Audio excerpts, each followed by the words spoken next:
Florence Lorich, je vous trouve ici au Salon des vins bio Rhône-Alpes à Condrieu, dans le Rhône. Tout d'abord, première question, y a-t-il un intérêt à venir à ce salon? Lequel? Oui, tout à fait, parce que c'est un salon bio en Rhône-Alpes, il n'y en a pas tant que ça. Et c'est la 5e année maintenant qu'il est fait. Nous l'avons rejoint dès la première année et ça nous permet d'avoir un salon où on se retrouve un certain nombre de vignerons bio de l'ensemble de la région, de se retrouver, de permettre de proposer au public un certain nombre de vins très différents, puisqu'on a des régions très très différentes, et avec un point commun qui est la bio. Alors c'est aussi un moment, bien sûr, vous allez à la rencontre du public, de ceux qui viennent acheter, mais c'est un moment de rencontre entre vignerons, entre viticulteurs. C'est un moment de rencontre avec le public et c'est évidemment un moment de rencontre avec les vignerons. Et c'est vrai qu'on apprécie aussi de pouvoir goûter ce qui se fait chez nos voisins et vice-versa. Alors quand on est vigneronne sur une exploitation de 21 hectares, vous n'êtes pas toute seule, vous êtes avec votre époux et puis peut-être d'autres personnes qui vous aident. Comment est-ce que ça se passe pour vous, ce métier de vigneron?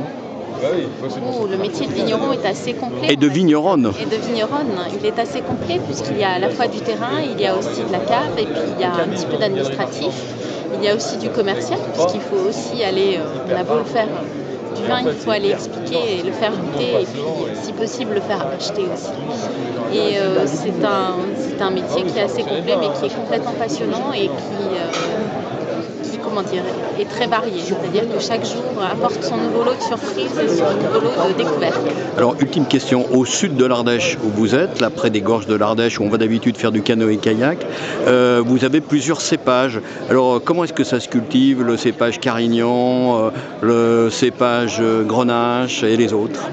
Alors, par rapport à un certain nombre de vignobles qu'on trouve dans la vallée du Rhône, nous sommes sur des vignes assez larges, puisqu'il y a 2,10 m à 2,30 m entre chaque rang de vignes et les vignes sont plantées 1 mètre. Donc on a à peu près 4000 pieds hectares.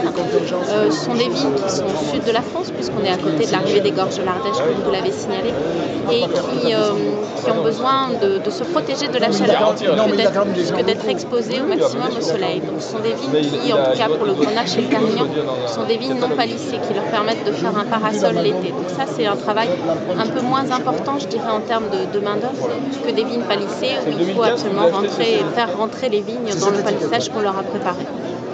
Après,